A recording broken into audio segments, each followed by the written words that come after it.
Olá, sejam todos bem-vindos ao Diário Esportivo, nesta segunda-feira, dia 19 de agosto de 2019. Hoje um programa quase que todo dedicado ao boxe. Hoje estamos aqui com Ivan de Oliveira, o Pitu. Tudo bem, Ivan? Seja bem-vindo. Prazer imenso. Obrigado pelo convite. Estou muito feliz de estar aqui com todos vocês e vamos falar sobre boxe aí, né? É isso aí.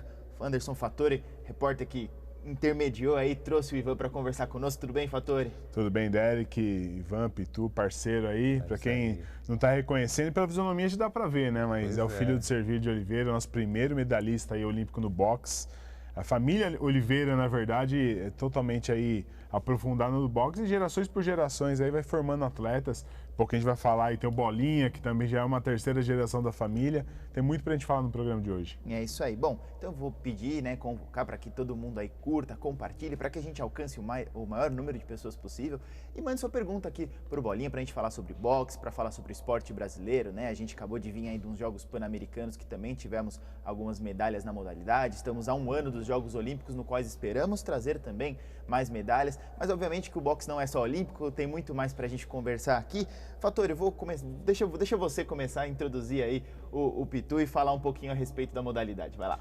Pois é, então, a gente fez questão, né, Derek, a gente estava falando do Ivan e do Pitu durante os últimos dias, porque pouca gente sabe, mas o Grande ABC, né, Ivan, na verdade, a casa do boxe dos últimos anos, né? Nós tivemos aqui o Sertão, campeão mundial em 2006, que inclusive o Ivan era o treinador dele, mas antes disso a gente teve também a seleção brasileira já sediada aqui em Santo André, em São Caetano, enfim, essa região sempre foi muito forte na modalidade. E eu estive também há uns 2 anos, mais ou menos, lá onde vocês estão hoje, em São Mateus, né, Ivan? Sim. Ali pertinho, quase divisa com Santo André, enfim, e é um trabalho social, além de um trabalho esportivo, também é um trabalho social. A gente sabe que vem muitos atletas ali, principalmente do Nordeste, que chegam com a expectativa ali de buscar um espaço no cenário. Então, por tudo isso, por toda essa representatividade, né, o Servílio que mora em Santo André, inclusive até hoje, né, mora ali na Vila América, enfim, é um cara espetacular, está sempre aí ao alcance quando a gente precisa. Então, por tudo isso, eu quis trazer, né, fiz questão aí que o Ivan participasse com a gente hoje, para falar um pouco disso, né, Ivan, dessa presença do boxe da região que sempre foi muito forte, né? É isso, Fattori. Inclusive, você falou da seleção brasileira que em 95 veio para cá, mas antes disso o boxe em Santo André era muito forte. Da Pirelli, né? Clube da Pirelli. Eu tava, né, quando a gente estava aqui em off, eu estava conversando, eu estava falando pro Fattori, Derek, que eu com 4, 5 anos de idade, meu pai me levava no Clube da Pirelli, me pegava pela mão, me levava no Clube da Pirelli e eu só via monstro treinando ali, entendeu? Então, o Santo André sempre foi fortíssimo, não apenas no boxe, né, no esporte de modo geral. E o Ivan, a gente estava falando, né? O Ivan ele nasceu numa família de boxeador, né? Seu pai, boxeador, todo mundo deve se lembrar, Servílio de Oliveira, campeão, medalha de bronze nos Jogos do México 68. 68, né? Medalha de bronze, primeiro medalhista brasileiro em Jogos Olímpicos. E também tem seu irmão. Conta um pouco, né? Como você começou, né? O Ivan, apesar de ser treinador, é que a gente tá falando, nunca subiu no lutei, ringue, né? Então, a gente estava até conversando que isso era um pouco de tabu para mim, não até pouco tempo, mas foi durante muito tempo. Justamente pelo fato de eu não haver sido lutador, de eu não ter subido no ringue, não ter travado golpes em competições oficiais. Né? Muito embora já tivesse treinado, inclusive quando a seleção brasileira estava aqui em São Caetano do Sul, em Santo André, perdão, com o Paco Garcia como responsável, eu era um garoto de 14 anos que treinava no meio daquela galera que estava se preparando para Mar del Plata 95 e Atlanta 96. Então era um garoto que tinha, além das referências que eu tive do meu pai, do Clube da Pirelli quando era garoto, tive essa referência de estar numa seleção brasileira muito jovem, né, participando com a galera e tal, mas nunca cheguei a competir. Então, quando eu me vi como treinador, muita gente, pô, o que esse cara tá falando? Esse cara não sabe o que a gente passa, não sei o quê. Então, para mim, foi realmente um tabu ter que digerir isso tudo. Hoje em dia, graças a Deus, isso já está superado, mas, como eu digo, né, as pessoas não questionam um professor de história quando ele fala a respeito de coisas que passaram em 1500. Porque o que dá credibilidade a ele para estar falando sobre isso é o estudo dele. E o boxe é uma arte esportiva, é uma ciência, no qual se você não se dedica nos estudos apenas, se você só tem disposição para sair na porrada, você vai ser um lutador medíocre. Se você só segura as manoplas nas mãos e fica tomando soco nos braços, você vai ser um treinador medíocre. Então acho que o estudo que eu tive é o que me dá essa credibilidade para poder falar sobre boxe com essa propriedade que eu falo. Com certeza, acredito que deva, entre aspas, haver um preconceito. Pô, mas ele tá aí porque ele é filho do Servilho e talvez não dê o merecido crédito. Isso foi uma situação que você teve que conquistar com o tempo? Sem dúvida. Assim como é complicado, né? O Bruno, muita gente achou que ele estava levantando bola na seleção de vôlei porque ele era filho do Bernardinho. O cara teve que se provar, velho. Entendeu? Então, e aí o cara vai lá e o melhor levantador da liga, e não sei o campeão do mundo, não sei o que e tal. Aí a galera começa a respeitar. Muita gente dizia que eu só dava água na boca do Sertão quando ele foi campeão do mundo. Realmente eu fui o garoto da água lá em São Caetano do Sul. Fui com muito orgulho, aprendi pra caramba nesse período, enquanto eu fui o garoto da água. O moleque da água numa equipe onde tinha Sertão, Juliano Ramos, Fábio Maldonado e muitos outros lutadores, Gibizinho, e meu irmão Gabriel como técnico. Pô, ser um garoto da água numa equipe como essa é um curso, é um seminário diário, né? Mas quando em 2006 o Sertão foi campeão do mundo, já havia 5 anos que eu estava à frente da equipe. 4 para 5 anos, que meu irmão foi convocado à seleção brasileira em 2002, não é? Então eu com 21 anos de idade assumi a equipe. Em 2006 o Sertão foi campeão do mundo, então passou um certo período com o Pitu ali na linha de frente, né? Então não era só água na boca do neguinho, não. Era bastante instrução, era bastante treinamento, era bastante dedicação, era muita pergunta pro meu irmão. Meu irmão estava na seleção, mas estava ali todo dia. Pô, Gabriel, pô, véio, isso aqui, não, Pitu, faz assim. Ó, pega essa preparação aqui, faz assim. Quando é luta, tá, me ajudou muito a aprender sobre periodização de treinamento, sobre muitas coisas que hoje eu aplico com essa molecada do nosso projeto, do Garimpando Ouro Olímpico, a equipe da Oliveira Brothers lá. Fator? E fala um pouco dessa época do Sertão, né, Pitu? Acho que talvez tenha sido o grande momento ali da carreira dele, campeão. Foi, né, na verdade, campeão mundial. Foi. Depois ele acabou tendo alguns problemas aí que a gente sabe, mas enfim. Como que foi viver esse sonho junto com ele aí de ter aqui na cidade, aqui na região, em São Caetano, um campeão mundial? Cara, foi muito louco isso, cara. Foi muito legal, porque o Sertão, ele sempre dizia que ele ia ser campeão do mundo. Ele era muito confiante naquilo que ele queria pra si, sabe? E ele até brincava, ele falava, eu sou o campeão sem título, amigo. Logo, logo o título tá chegando aí, mas por enquanto eu sou o campeão sem título. Ele brincava com a gente. E quando a gente soube que ia disputar o título do mundo, cara, foi uma coisa assim tão natural pra gente, parecia que era mais uma luta, entendeu? Nós não tínhamos as informações que existem hoje, né? O cara vai lutar hoje, aparece lá, vai lutar com quem? Vou lutar com o Manuel Severo da Silva. Você bota lá no pá, aparece 4 caras, você pesquisa, achei o cara, você assiste, tem 10 lutas do cara. Naquela época, 2006, a internet estava aí e tal, mas era um pouco mais, não era difícil, né? Então a gente não tinha acesso a tudo isso. Quando o Sertão, nós ficamos sabendo que o adversário era canhoto na hora da foto, entende? Mas o Sertão, ele era tão confiante, cara, que quando a gente conquistou, viver o sonho com ele foi muito legal por conta disso que eu falei, da confiança dele. Mas quando a gente ganhou a luta, quando a gente estava no 10º round da luta, faltavam 2 rounds, sabe quando você quer acelerar o tempo, cara, você quer fazer o tempo passar mais rápido? Era essa a sensação que eu tinha, faltavam 6 minutos pra gente ser campeão do mundo, 2 rounds, e a gente já estava festejando ali, eu olhava pro meu pai feliz pra caramba, era uma coisa que meu pai queria muito, já que ele não havia conseguido por conta da lesão que ele teve. E sempre que ele falava sobre título mundial, ele falava, eu vou fazer esses caras campeão, porque, pô, eu não fui e tal. Então ele tinha muito... E isso contagiava a gente, sem dúvida nenhuma, contagiou os moleques também. O Juliano Ramos, infelizmente, não chegou, porque tomou outros rumos na carreira. Mas o Sertão teve paciência e teve determinação e chegou lá. O neguinho era realmente embaçado. E aí, depois do Sertão, você e seu irmão, na verdade, tiveram uma temporada também no MMA, vocês trabalharam com o Demian, trabalha, né, a gente estava falando, você continua trabalhando ainda com o Demian, seu irmão está morando lá em Miami. Sim. Depois do Sertão, abriram algumas portas meio para então, vocês, na né? verdade, o MMA ele veio um pouco depois, chegou na nossa vida um pouco depois, né? Depois do Sertão, em 2006, desse boom que teve, campeão do mundo e tal, 3 meses depois, inclusive, o Acelino Freitas, o Popó, que não era campeão do mundo naquela época, conquistou o título mundial contra o Zahir Rahim.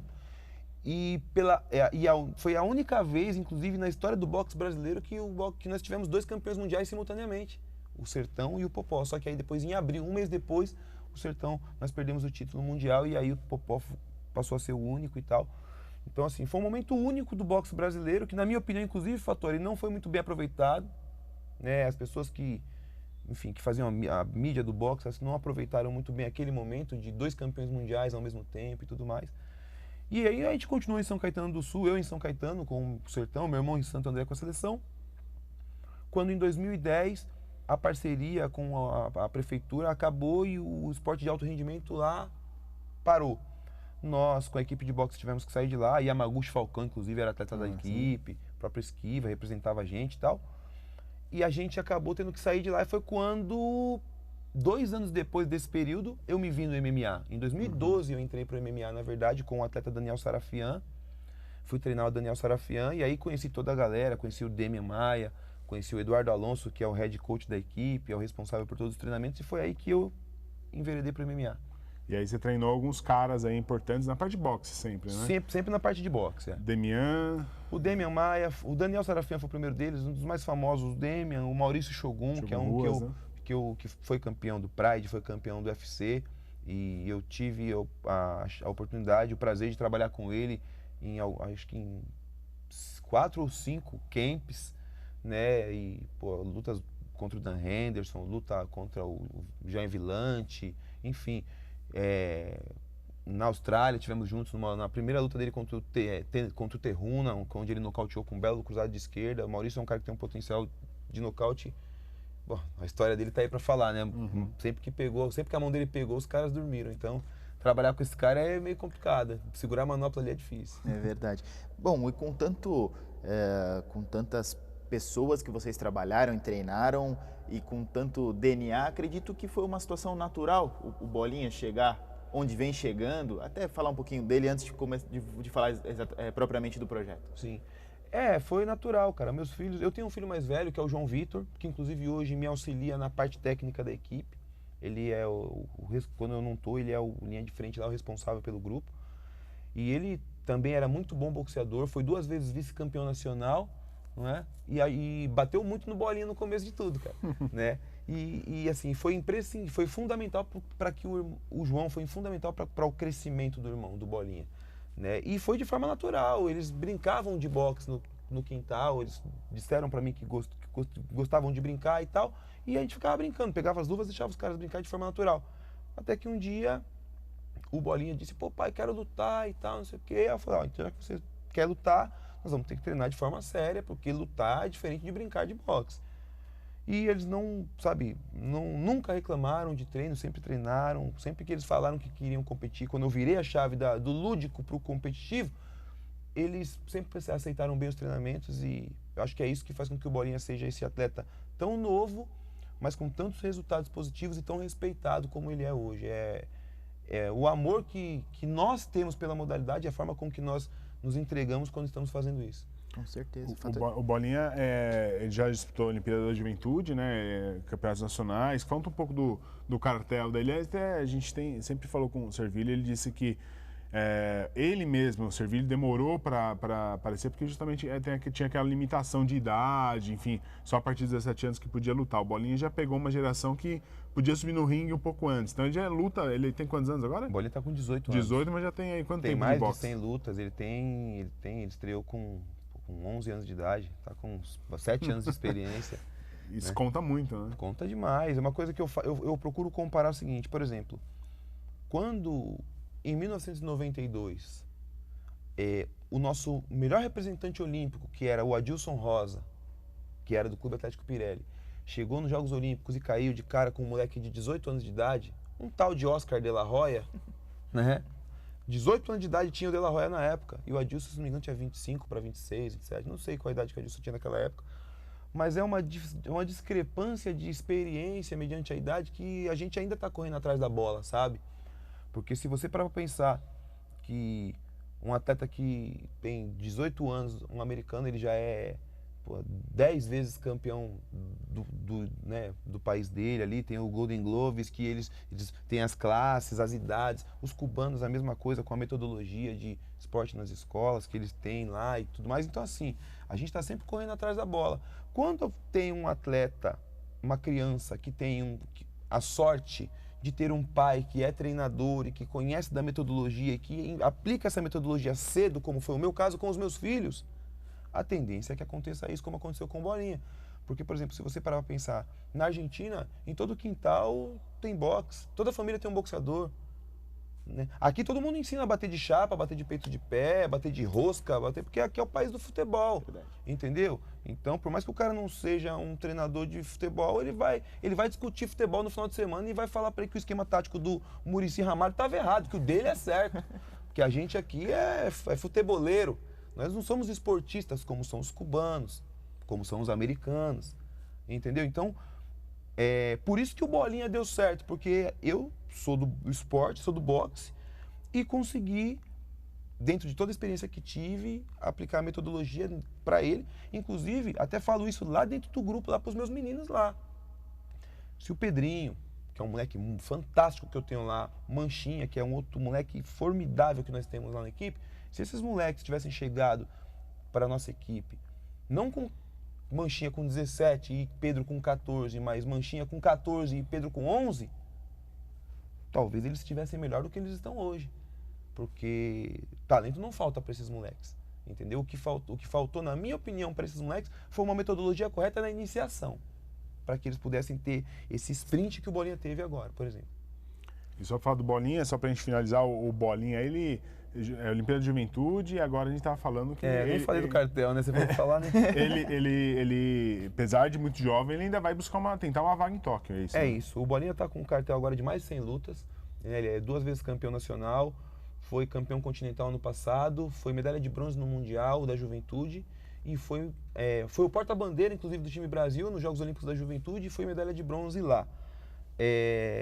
Esse ano ele ainda é juvenil, ele é o único juvenil integrante da equipe olímpica permanente, né, que é para atletas de 19 até 40, ele tem 18 e está nesse grupo. E tem uma chance, cara, de estar em Tóquio 2020.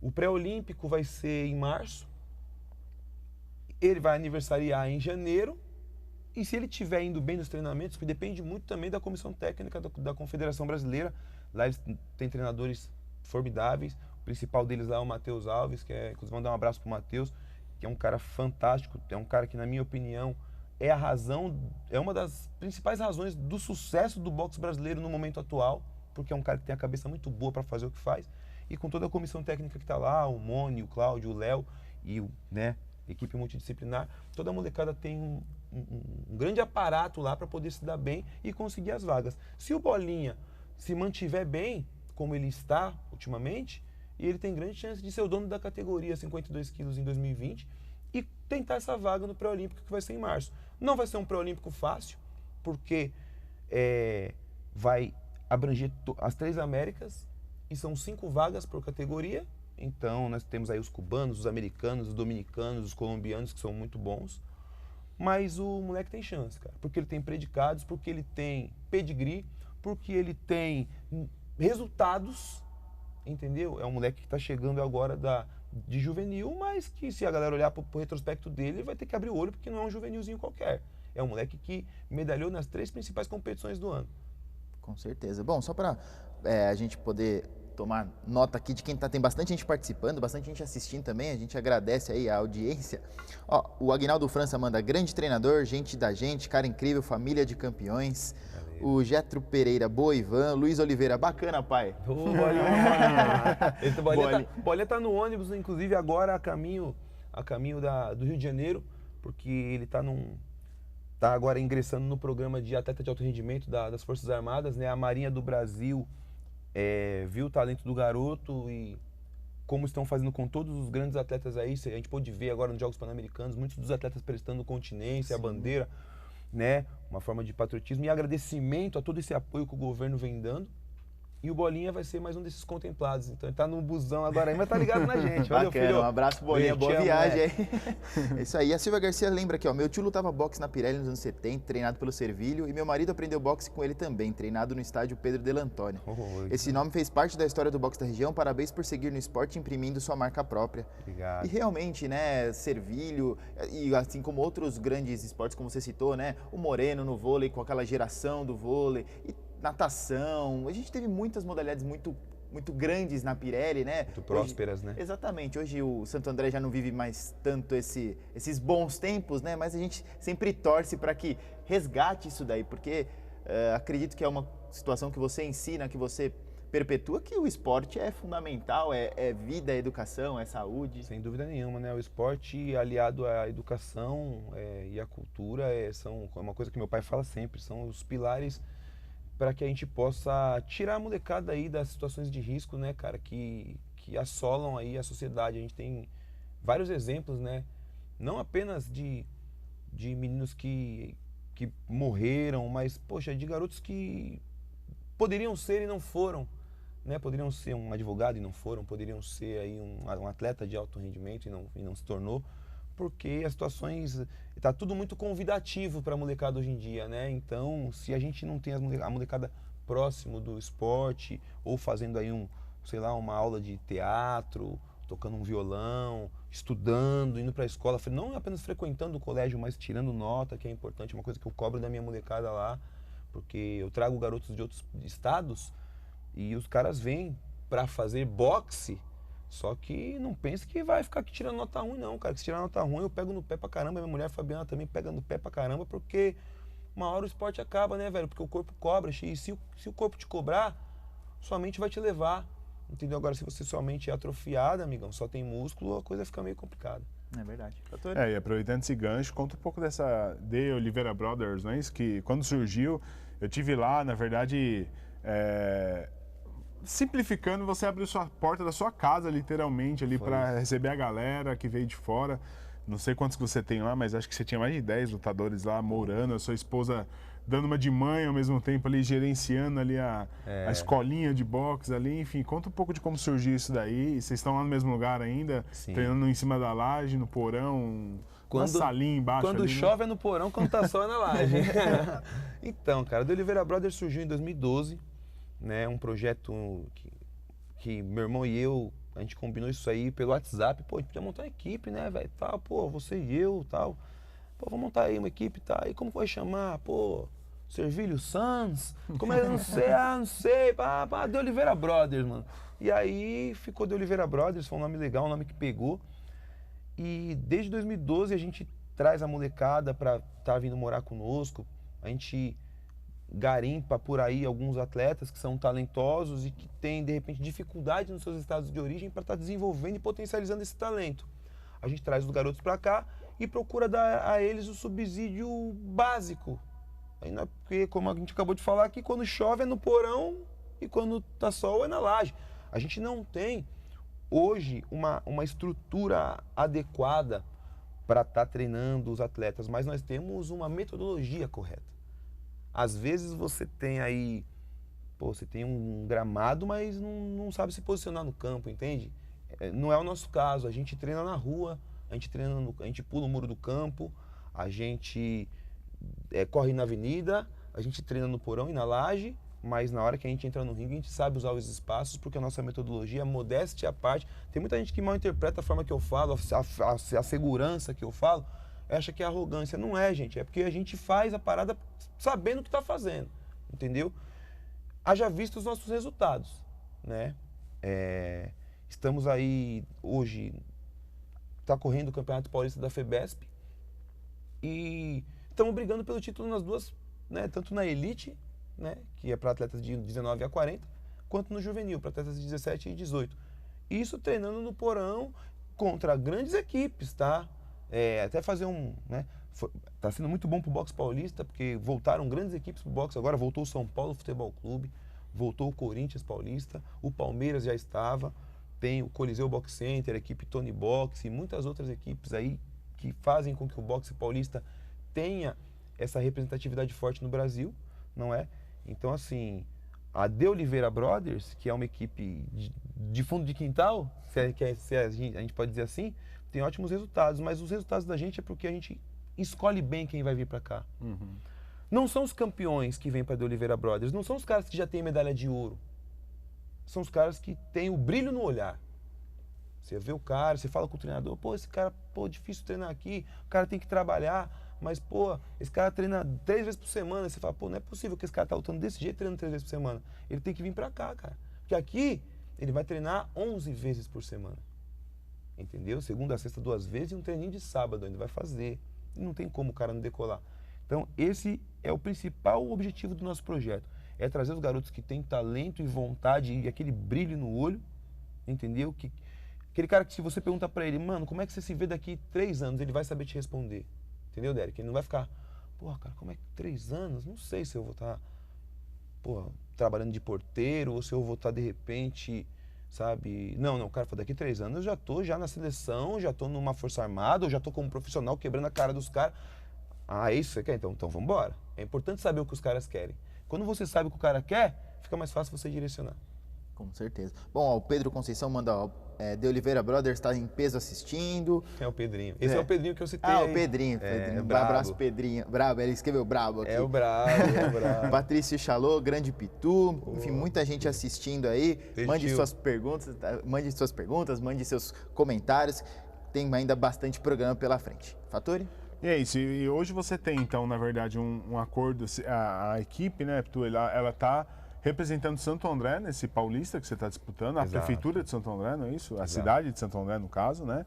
E no projeto você tem alguns patrocinadores pontuais, né? Mas a ideia é que, de repente, conseguir também alguma coisa para melhorar não só as condições de treinamento ali, enfim, e também agregar mais atletas na equipe. Sem dúvida. Nós temos hoje um apoio de alguns amigos, né, que nos ajudam a manter o projeto funcionando, né? Nós temos, vou citar aqui alguns, o Beto Peralta, que da Peralta Ambiental, um cara muito amigo da gente, assim, um abraço para ele, um cara que gosta muito de boxe, gosta de lutas, na verdade, né? E, poxa, por intermédio de um grande amigo nosso, o Igor Greco, eu o conheci, ele viu o nosso projeto e tem dado uma força pra gente, tem nos ajudado a fazer a manutenção do grupo, né? Com o aluguel e algumas outras necessidades, como viagens, quando os garotos precisam de passagem, ele está sempre subsidiando, então ele é realmente um grande parceiro.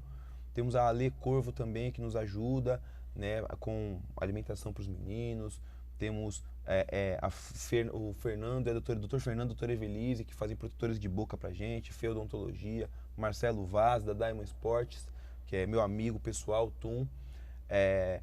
O meu amigo Denis Derô, que é o dono da Natural Max, que é em São Caetano do Sul, nos ajuda com suplementação também, assim como a galera da Infinity Nutrition, que são os principais apoiadores da gente, né, que ajudam essa galera a se manter. E nós estamos com essa parceria, vamos disputar os Jogos Abertos do Interior, que vai ser agora em Marília, em novembro, pelo município de Santo André.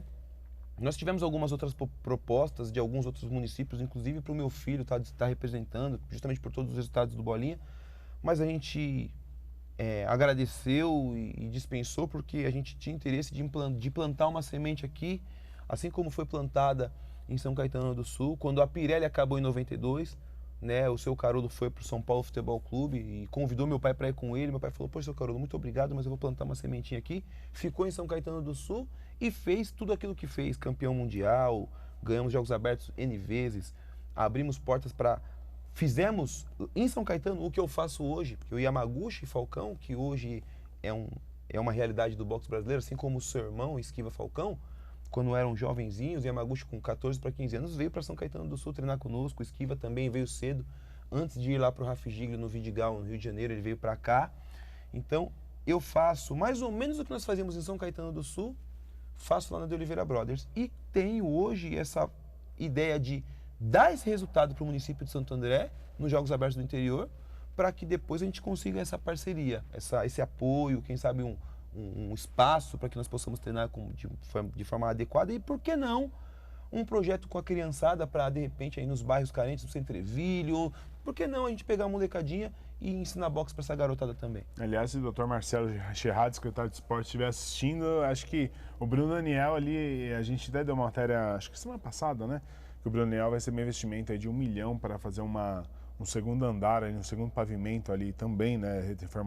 Terminar o vestiário do visitante e aí em cima vai ter uma área ali que a Secretaria de Esportes está planejando ter umas salas de lutas ali. Então, de repente, é uma oportunidade de fazer um casamento aí. A vontade dos dois lados, né? Não sei, eles não deixam definido que tipo de lutas, né? Mas lutas abrange aí várias modalidades e o espaço pode ser, inclusive, compartilhado ali entre várias modalidades. Talvez seja uma oportunidade aí de fazer esse casamento aí. Sem dúvida. E o momento que o boxe vem vivendo agora, né, Fattori? Você vê aí, a gente teve agora no Pan-Americano, tivemos 8 representantes. Inclusive, quero parabenizar a Confederação Brasileira de Boxe pelo resultado obtido, não apenas nos Jogos Pan-Americanos, mas já desde 2016, desde Londres, 2012, o boxe brasileiro vem obtendo muitos resultados. Então, você vê, tivemos aí 8 representantes, 6 medalhistas, a Bia Ferreira, poxa, quebrando tabu, primeira mulher a conquistar uma medalha de ouro no boxe nos Jogos Pan-Americanos. Tivemos a prata da Jussielen, o bronze da Flávia Tereza, não é? Ainda mais, e a rapaziada que foi muito bem, o Keno Marley, que assim, a exemplo do Bolinha, é muito novo, mas é campeão olímpico da juventude e lutou de igual para igual com o Júlio César Lacruz, que é um cubano, pô, dispensa comentários, tetracampeão mundial, atual campeão olímpico. O Pelezinho lutou com ele de igual para igual. O Abner, que também perdeu para o cubano campeão. O Herbert, que ganhou de um medalhista de bronze mundial e perdeu para o campeão olímpico numa luta também formidável.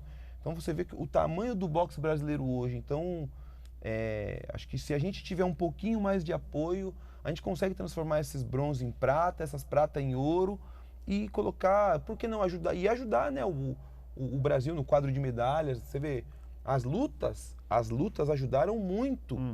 As lutas ajudaram muito o Brasil no quadro de medalha. Pega o taekwondo, você pega o boxe, você pega o judô. Claro que a natação é o carro-chefe, porque um cara pode ganhar 4 medalhas. Sim. Na luta, o cara só pode ganhar uma medalha. Entendeu? Então, obviamente, tem cara que se pudesse lutar no peso mosca, galo e pena, tem cara que ia ganhar medalha pra caramba aí, mano. Entendeu? Então, assim, não menosprezando os nadadores, tá? Pelo amor de Deus, não é isso que eu quero dizer. O que eu quero dizer é que, se a gente olhar um pouco mais para as lutas, a gente vai ver a possibilidade imensa de melhorar o posicionamento do Brasil nos quadros de medalha, entendeu? Verdade. São Caetano acabou de inaugurar um centro gigante, centro de lutas, né? A Milena Titonelli, que esteve aqui semana retrasada, falou sobre isso, né? A equipe de taekwondo trabalha lá também. Enfim, eu acho que é realmente necessita dessa atenção do poder público, também do poder privado, né? Nunca é demais que existam aí parcerias também para trazer aí recursos para as modalidades. Bom, e só para tem mais um monte de gente comentando aqui, ó, tem o Job Deco Neto, Pituzeira Brabo. Ei, Job, esse aí é meu afilhado, cara. E a galera tá toda ligada Tá, aí. A família Oliveira é grande, né? A Crislaine Souza, do Oliveira Brothers, melhor equipe de boxe do Brasil. Valeu, Reginaldo Gavião Oliveira, amigo maravilhoso, representa no boxe na música também. É o Gavião. Fora de série. Gavião tá à frente de um projeto muito bacana também lá no Jardim Elba. Agora me fugiu o nome, Gavis, desculpa, mas é um projeto com a molecada. Manda o nome aí que a gente fala. Pô, Gavião, depois manda o nome aí do projeto. Projeto muito legal. O Gavião é um cara da quebrada ali, Jardim Elba. E é um cara militante ali, ajuda a molecada com os projetos dele aí, com as ideias. É um cara visionário que tá sempre... É aquele negócio, a gente tá sempre... É esporte, é arte, é música, é futebol. A gente tá sempre tentando colocar essa molecadinha em destaque, seja de alguma forma. A gente não pode deixar a molecadinha apagada lá no fundão, no fundão da periferia, porque tem muito talento escondido lá. E aí, o Gavião, assim como eu, é um descobridor de talentos também. É verdade. Abraço, Gavis. E o Patrício Chalô, né, que você tinha falado, Meu ele tio. tá dizendo aqui, ó, sua família do Chile tá assistindo. Meu um tio. abraço. Beijos, tio. Diário Esportivo rompendo barreiras, É aí um isso aí. abraço pro Chile. Pra quem não sabe, o Servilho, ele conheceu Minha mãe. sua mãe, não sei se foi nos Jogos Pan-Americanos. Foi, acho que foi no Ela é chilena, latino-americano do Chile, uma coisa assim. Ele contou essa história, né? Então, assim, você tem uma família também no Chile, né? Sim, e os meus irmãos mais velhos são nascidos lá. O José Luiz, né, que é advogado, enfim, um cara formidável, inteligente pra caramba e tal, estudou, né? Diferente da gente, eu estudei boxe, né? Meu irmão estudou de verdade. E assim, ele nascido no Chile, e o meu irmão Gabriel também nasceu lá, o Nunu, mais velho, em 72, o Gabriel em 74. E meu pai veio embora pra cá depois, e aí os outros 3 filhos do meu pai nasceram aqui. A minha irmã Luciana, minha irmã Daniela e eu, caçula. Fatori. É isso aí. E agora, o que você planeja aí pro boxe brasileiro? Você falou que o momento é bom, né? A gente sabe que Jogos Pan-Americanos é um termômetro, porque, de fato, as Américas têm uma boa representatividade no boxe, mas agora, visando temporada de Olimpíadas, você tem também russos, tem muita gente boa que entra nesse cenário aí. O que você imagina para o boxe brasileiro? Dá para a gente sonhar com uma medalha olímpica? Uma, duas? O que esse cenário que você está se desenhando? Eu acredito muito que o boxe brasileiro tem tudo para pegar aí. Cara, eu vou te falar, é que assim, para pegar a medalha olímpica, nós temos que passar por esse pré-olímpico agora. E esse pré-olímpico agora, ele vai ser um pouco puxado, como eu estava explicando, porque serão, para algumas categorias, 5 vagas. Para o pessoal entender o que acontece. A AIBA, ela passou por alguns problemas. A AIBA é a entidade maior do boxe amador. Passou por alguns problemas de corrupção, compra e venda de resultados.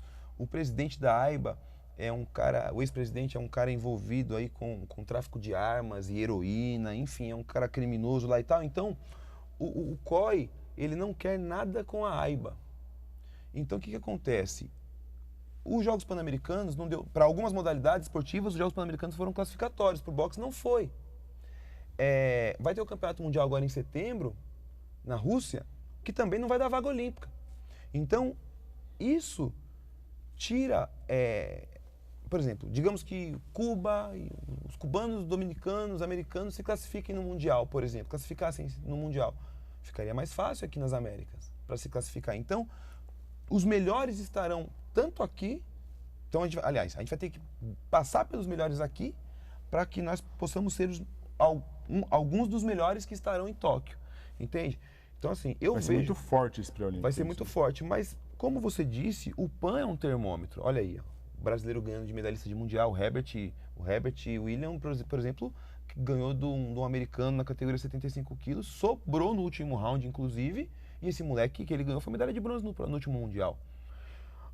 Na Europa, inclusive, o Herbert lutou de igual para igual com o atual campeão do mundo, um cara da Ucrânia, se eu não estou enganado, ucraniano, acho que é ucraniano, se eu não estou enganado, de igual para igual. Então, assim, o trabalho que vem sendo feito pela Comissão Técnica da Confederação Brasileira tá formidável. E eu, inclusive, até acho que nós temos menos problema para lutar com os europeus, com a galera do leste europeu, do que com a galera aqui, com os cubanos, com os dominicanos, eu acho.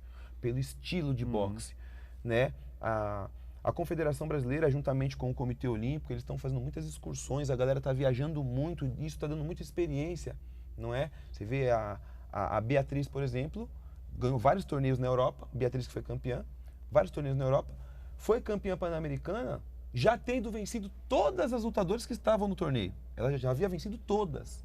Então, isso se dá justamente por conta do trabalho, do investimento que vem sendo feito hoje. Então, nós temos muitas chances, mas é difícil falar de medalha sem saber quem vai estar na Olimpíada, entendeu? É porque também o boxe, ele passa por uns momentos de atualização, né? Os lutadores é um caminho natural, alguns deles irem para o boxe profissional também e acaba desfalcando, digamos assim, o time olímpico, né? A gente tem o Yamaguchi, o Falcão, o Robson também, né? Foi pro boxe profissional, não é? Robson, Esquiva. Então, assim, isso também acaba abrindo oportunidade para quem está vindo, né?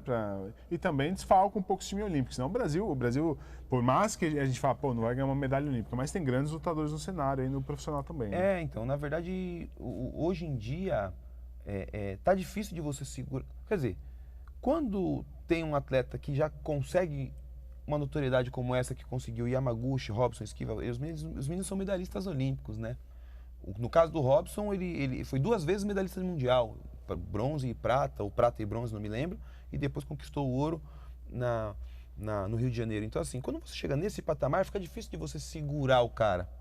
Porque chega uma Golden Boy da vida, uma Top Rank da vida, e te oferece um contrato que você vai ver, você até vai ver com dinheiro parecido com aquele aí, com todo esse subsídio hoje, Forças Armadas, Seleção Brasileira, Petrobras apoiando um ou outro atleta e tal, você até vai ver um dinheiro parecido, mas você não vai ver tudo de uma vez como você vê num contrato que um Oscar de la Hoya coloca na tua frente, entendeu? Então, para um menino que vê a possibilidade de assinar um papel e comprar uma casa, é difícil você falar, escolher, né? difícil você falar, pô, você não quer outra medalha olímpica não, cara? Aí o cara fala, pô, mas e minha mãe, mano? Pô, e o barraco, né, mano? O cara começa a pensar, o cara fala, vamos jogar, meu irmão, já fiz a minha parada, já fiz a medalha olímpica e vou embora.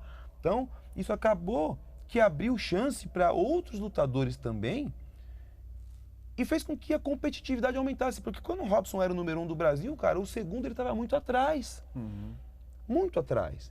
Quando o Yamaguchi era o número 1 do Brasil, o segundo estava muito atrás. Hoje, são poucos os lutadores que são o número 1 do Brasil e que o segundo está muito atrás. A corrida está muito parelha. Tem cara que é da seleção brasileira que se não abrir o zoinho dele vai perder no Campeonato Brasileiro, amigo. Entendeu? Então, isso faz com que a Confederação Brasileira ela fique até melhor, porque ninguém tem cadeira cativa. Entendeu? Faz com que tem essa rotatividade e as vagas estão abertas aí. Tem categoria que a vaga está totalmente aberta. Não para Tóquio, né? Para a seleção. Então, isso abre portas, né? Faz com que se renove o grupo. Com certeza. Bom, Fattori, para a gente já partir para a parte final, né, do Diário Esportivo, claro que a gente queria estender aqui por muito e muito tempo, mas infelizmente a gente já tem que ir para o encerramento. Fattori. Não, é isso. E o Servilho, em tudo isso, a gente falou bastante dele aqui, né? Ele participa, não participa, ele está com vocês, ele é conselheiro, qual que é o papel dele em tudo isso que vocês fazem? Meu pai vibra bastante com as nossas vitórias, ele acompanha, ele hoje está comigo num projeto, né? Vou até falar do garoto que estamos na parte final, mas vale a pena falar, né? Temos aí o Manchinha, como eu já citei, e o meu pai ele tem me ajudado, ele tem vibrado com essa possibilidade de nós termos um novo campeão do mundo, e o Manchinha tem tudo para chegar lá. É um moleque que está aí com 21 anos de idade, tem 8 vitórias, em 8 lutas, 6 vitórias por nocaute. Inclusive estamos tendo problemas no Brasil para conseguir adversário para ele, porque a rapaziada do peso não quer lutar com ele. Um diz que tem compromisso, tem contrato lá fora, mas nunca luta. Outro tem, enfim, sabe? A galera do peso que poderiam ganhar do Manchinha, porque na verdade, o que eu quero lutando com esses caras? Eu não estou desafiando os caras. Eu tô desafiando o Manchinha, que é meu lutador, a ganhar desses caras que são bons. Só que os caras não querem lutar com o moleque, e aí tá difícil pra gente colocar o moleque pra frente, né? E o meu pai vibra bastante, ajuda bastante, às vezes pega o telefone, liga na Argentina, liga no Chile, vê se tem algum adversário para que o Manchinha possa se desenvolver e lutar. E tá assim, o papel do meu pai hoje, meu pai tá com 71 anos de idade, então ele não tá naquela correria que ele tava quando ele fez o Sertão campeão do mundo. Claro, o Sertão se fez, mas o meu pai fez a cama pro neguinho deitar, entendeu?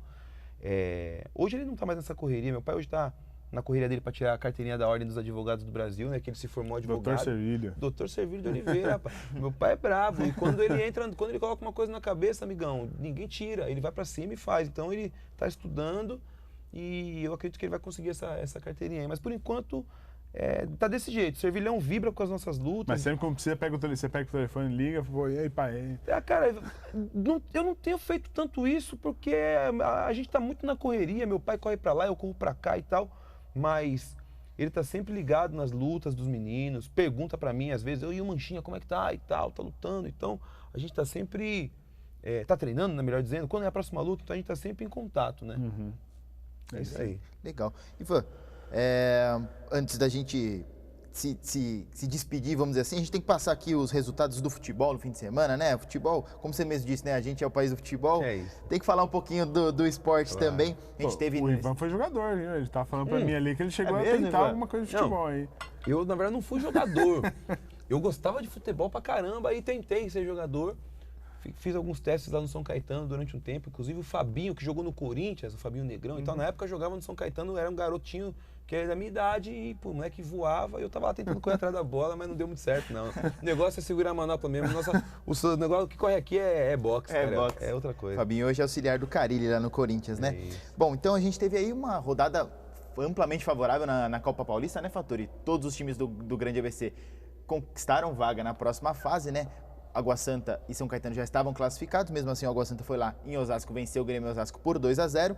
O Sport Clube São Bernardo venceu a Ponte Preta por 3-0, 3 gols do Felipinho, consolidou também a sua vaga. E o Santo André, num resultado surpreendente, Mega surpreendente. 1-0 em cima do São Caetano aqui no Bruno Daniel neste domingo. O Denis Germano fez o gol, né, Fattori? Um resultado, acho que de todos, o mais surpreendente. Né? Com certeza, acho que Água Santa e São Bernardo. São Bernardo faltava um ponto, mas já está bem encaminhada a vaga, conseguiu sacramentar na primeira Copa Paulista que disputa essa classificação da segunda fase, e o Santo André conseguiu algo digno de Copa do Mundo para o torcedor ramalino, porque é um time sub-23 disputando com talvez o melhor time da competição, que o São Caetano investiu um caminhão de dinheiro comparado aí ao investimento do Santo André. Então é um Davi contra Golias, e o Santo André conseguiu essa vitória, que de fato levou o time à segunda fase.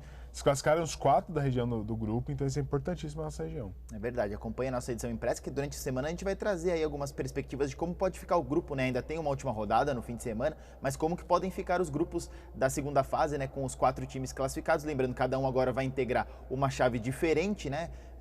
Então pode cair Até eu tava conversando com alguns amigos que estavam tentando escapar de uma certa colocação aí para não encontrar adversários mais fortes, enfim, vem pessoal querendo fugir do Taubaté, do Comercial, são times tradicionais que tem times realmente mais fortes, né? Enfim, Copa Paulista que agora acho que vai ficar mais interessante, agora né? Fica mais equilibrada, ficam os times melhores, né? Então dá para ter uma competitividade maior. É verdade. E no Campeonato Brasileiro da Série A, a gente teve no sábado Grêmio 1, Palmeiras 1, Corinthians 2, Botafogo 0, no domingo Cruzeiro 2, Santos 0, São Paulo 1, Ceará 0. Você errou tudo no palpitão, né, Fator? Não, claro que não. Dos 7 acertei 5. O pessoal fala que eu sou que eu tenho os palpites avessos aí, mas acertei quase todos essa semana, errei só 2.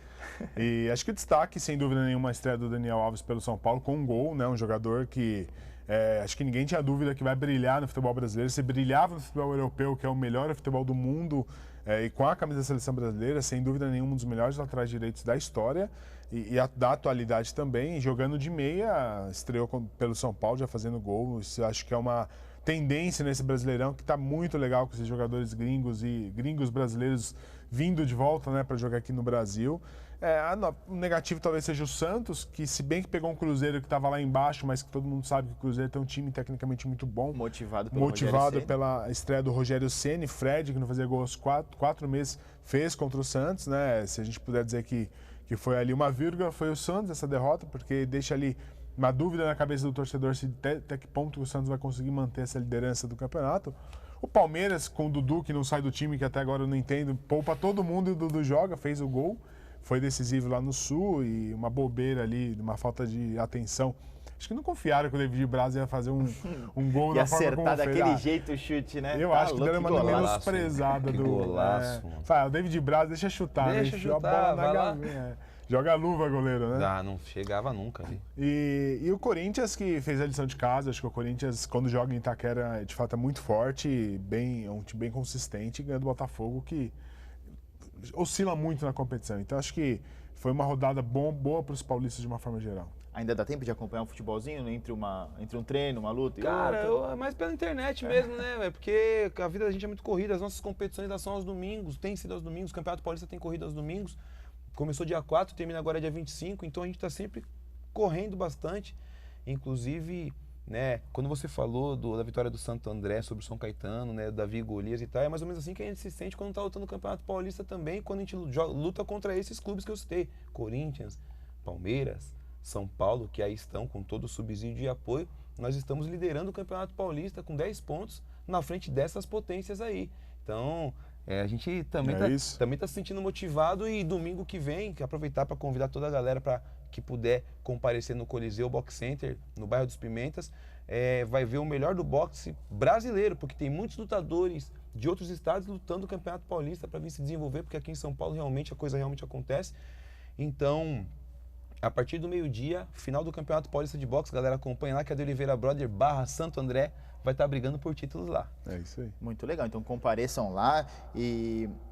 Bom, só posso agradecer, Ivan, a sua presença aqui. Obrigado mesmo por atender o nosso convite. Obrigado demais. Fatori, obrigado por ter trazido o Ivan, né? Com certeza. Obrigado. Faz as considerações finais, Fatori. É isso, a gente faz questão de trazer, né, de dar voz a esses batalhadores. O Ivan é um dos vários aí que estão militando no esporte, tentando fazer com que oportunizar, né, a molecada aí de tentar ter uma vida mais digna e também dentro do esporte conseguir seus objetivos. Então o Ivan, a família Oliveira como um todo, é muito representativa aqui para o ABC, então a gente tem essa missão aí de dar essa oportunidade e tá junto, né? A gente faz o que pode para dar visibilidade para os projetos. Então, aliás, quero que você convide aí quem quiser poder ajudar aí também para melhorar as condições aí também. Como você disse, hoje você tem lá 10, 11, você pode ter 20 grandes possíveis lutadores aí. Então, obrigado, Ivan, e boa sorte aí, né, no Paulista, pro Bolinha também, pro Manchinha, e a gente vai acompanhar com certeza. Valeu, Fatori, muito obrigado. Derek, muito obrigado. Obrigado a todos que acompanharam.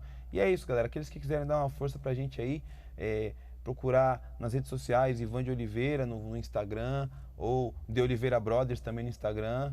Lá nós vamos poder conversar bastante, enfim, meu e-mail também, ivanbaixo@hotmail.com. Quem quiser dar uma força, saber um pouco mais a respeito do projeto Garimpando Ouro Olímpico, da equipe de Oliveira Brothers, dos projetos que nós temos aí, tanto com os atletas de alto rendimento, né, seja no boxe olímpico, boxe profissional, ou até mesmo as escolinhas, Tamo aí, galera, aberto aí para poder falar de boxe com todos vocês aí e receber essa ajuda de vocês também, que toda ajuda é importante, ainda mais nessa batalha diária que nós estamos aí.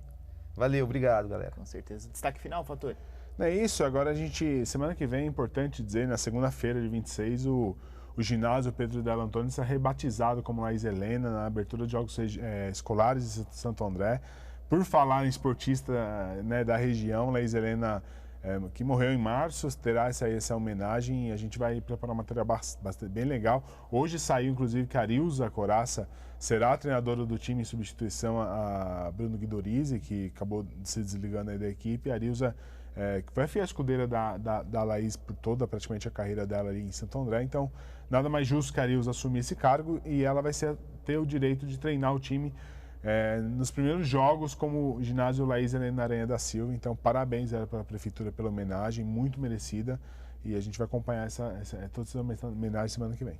É verdade, parabéns realmente à Prefeitura pela iniciativa. Lembrando, essa é uma semana de Libertadores, né? Palmeiras e Grêmio nesta terça-feira. Semana também de começo de Jogos Paralímpicos, né? Lembrando, e acho que vale sempre ressaltar o quanto de atenção e de mídia e de tudo que os para-atletas também merecem, né?